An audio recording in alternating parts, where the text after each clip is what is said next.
mooy ki nga xam ne que moo di maître Moussa Bocar Thiam moom itam moo def benn révélation foofu si daanu ko li nga xam ne que moo di justement Fouta enfin moom ki nga xam ne que moo di Moussa Bocar Thiam dafa yëkkati ay kàddu que ni Macky Sall ne répondra jamais devant une haute cour de justice à la solde d'un régime cherchant à l'humilier concrètement. Enfin jàpp na ni haute cour de justice dañoo bëgg a humilier ki nga xam ne que moo di Macky Sall et que Macky du si mës a wuyu si jëm si boobu da nga xam ne que moo di haute cour naka na daal di jàngate justement par rapport ak li nga xam ne que moo di wàll bi jamono ji nga xam ni itam jàpp nañ que ni le gros bras c'était ki nga xam ne que moo di Macky Sall moom Macky nag suñ ko jàppul amaana ni dara du safe.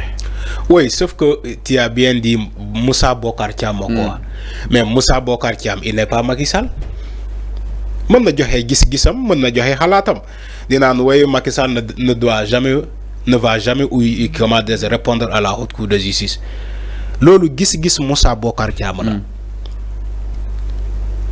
Macky Sall on n'est pas dans la chose Macky Sall eggaguñu ci ay dossier Macky Sall wala Macky Sall def na nii wala il y a une mise en accusation contre Macky Sall toutefois bu ñu fa eggee on va constater mais bu fekkee Moussa Bocar Thiam bëgg na wax rek bëgg na wax mën na wax lu ko ne moom balaa muy ne Macky Sall moom en tant que ministre bu ñu ko wooyee du wuy ji balaa muy défendre Macky Sall di naan on cherche à l'humilier. Macky moo nekkoon au cœur concrètement. oui yàgg na fi toog que ni. si je l'ai toujours dit war na bokk ci priorité yi concrètement. je l'ai toujours dit dama ne Macky Sall est toujours responsable de la gestion de ce qui se passe actuellement de son régime.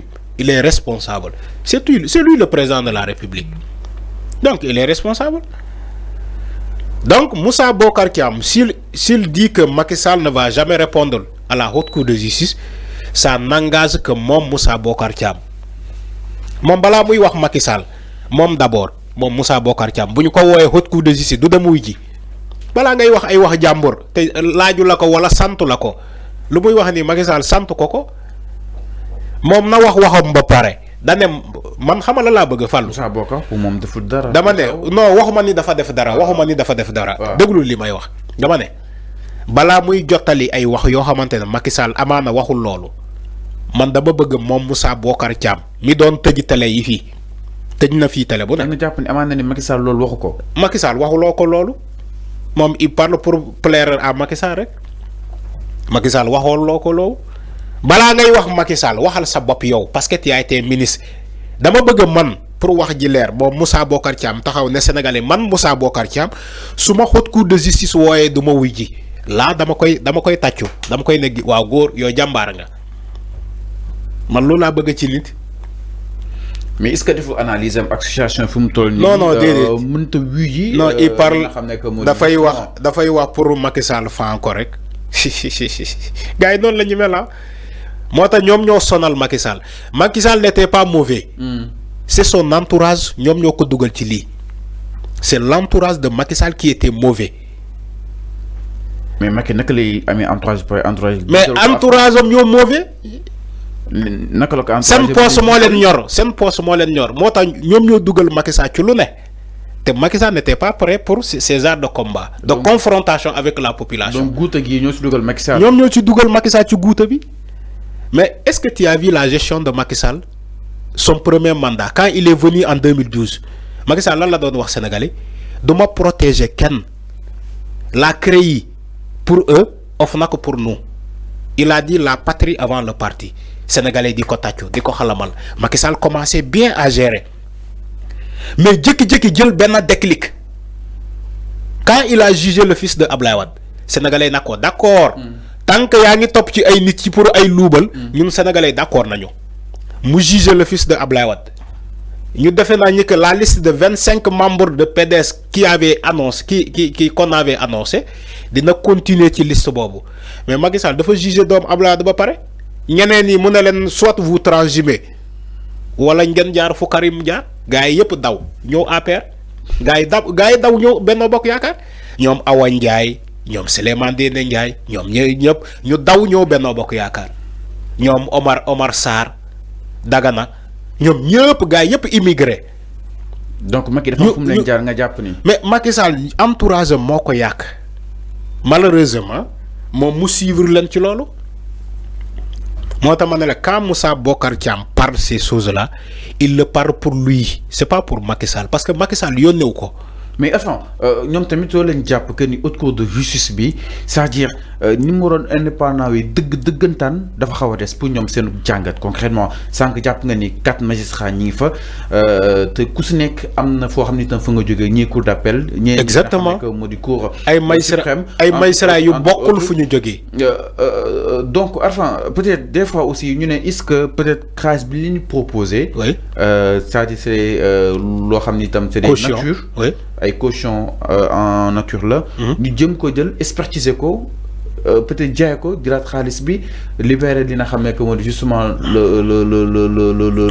l'inculpé bi nga xam ne itam si ñoom leen daal di jàkkaarloo loolu su loolu itam ay issue de solution la pour daal di koy war a mën a amee dorénavant haute cour de justice parce que tey c'est très très très rare na gis ko yor cash. Arfan tey soo yoroon tey 50 millions di nga dem dugal tey si benn bâtiment mu génnee dara exemple laa si lay cité. xam nga yow li nga wax nii c'est faisable. mais da ngay jaay li nga moom mais li nga moomul noo koy jaay. mais mën naa jëkk te déedéet da ngay jaay loo moom. donc c'était le même problème avec Farba. c'est la même chose état buy jaay boo ko joxee ay terrain boo ko joxee ay kër nga hypothéquer ces terrains là ces maisons là. nga ne état dama koy cautionner damay cautionner sama kër bi nekk Sangalkam. damay cautionner sama terrain bi nekk Tivaouane Peulh. damay cautionner sama beneen terrain bi nekk Bambilor. mais boo nee état da ngay cautionner loolu yëpp état da lay ne andi kayit yi ma xool du ma ne sax état justice bi da lay ne andi kayit yi ma xool léegi boo andiyee kayit yi ci justice bi xool kayit yi. dëkk ci kayit yooyu terrain yi nga annoncé yëpp dëkk du tuuru Fallou moo fa nekk tuur Arfan moo fa nekk te du man Arfan laay topp mais Fallou laay topp Fallou ne ma day présenter ay terrain caution dëkk ci terrain yooyu du tuuram moo fa nekk mais léegi boo ko joxee justice bi bu ko bëggee jaay mënu ko jaay. mais procuration am na fi loolu lépp. ay non procuration déedéet procuration mënul dugg foofu. non si. déedéet yow yaa war a muter ces terrains là. mu gën a yomb da ngay par procuration de cette personne là da ngay dem nga muter ces terrains là mu ñëw ci sa tour. donc Mansour devait se préparer. à ça si loolu. dama ne Macky Sall teeloon changer tour yi. le terrain dafay nekkul nag. dama ne Macky Sall non Macky Sall day envoyer procuration bi. Macky bu fekkee terrain bu ñuy wax nii boobu bu 5 milliards boobu.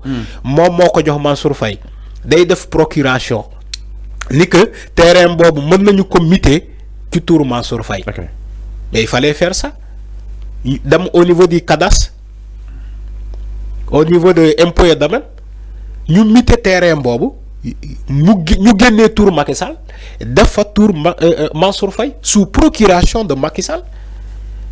dans ce cas terrain boobu mën nañu ko andi présenter ko au juge toutefois mutation bu amee mais mutation amul terrain boobu tour Macky Sall moo fa nekk ba léegi mais mënoo ko jox nit pour mu cautionner ko loolu mënul nekk c'est le cas de Farba Ngom et Tahirou Sarr loolu moo ñëwaat des prête-noms c'est des prête-noms Fallou prête-noms ça existe mu ngi fii. ñu bëri ñuy wax ni yëpp ay caution c'est des prête-noms la ñuy andi ay prête-noms ay société écran blanchiment de capitaux loolu moo xew Sénégal dañuy blanchir xaalis bi ci ay bâtiment ay kër waaye yow Fallou yow il faut justice moo gën a xam li may wax nii moo tax yéen l'information qui se trouve au niveau de la justice c'est pas la même information qui est au niveau parfois au niveau de la presse. alors mi ngi noonu avant ñu évoluer par rapport ak li nga xam ne que moo di wàll wi donc nag ki nga xam ne que moo di Mansour mi ngi si kaso bi alors njaaj ñu itam si leneen sans plus tarder mbiru Oumar Sow li ñuy daal di tàbbi daal di jëm Arfan